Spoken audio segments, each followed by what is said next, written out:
এইমাত্র একটু বেরিয়েছিলাম যে একটু শীতের রোদ গায়ে লাগিয়ে আসি আর তার সাথে একটু হেঁটেও আসি, আর কি নিয়ে আসলাম সেটা দেখুন, আপনাদের দেখাচ্ছি। কোথায়?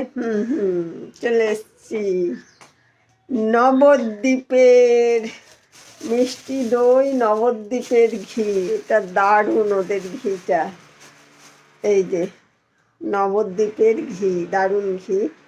এই ওই গাড়ি করে ওরা মাঝে মধ্যেই যায়, এর আগে নিয়ে দেখেছি, ভীষণ ভালো। আমি নেইনি, অন্য একজন নিয়েছিল তাই জানি। আজকে আবার সেই গাড়িটা এসছিল, হাঁটতে গিয়ে দেখলাম, তাই নিলাম। 250 গ্রাম নেয়, 200 টাকা, মানে 800 টাকা করে।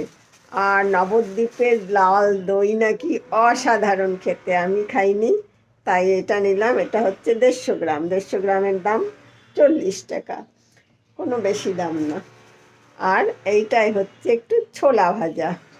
আপনারা তো জানেন আমি বিস্কিট খাই না চায়ের সাথে, কখনো ড্রাই ফ্রুটস, কখনো এই ভাজা ছোলা, কখনো ভেজা ছোলা।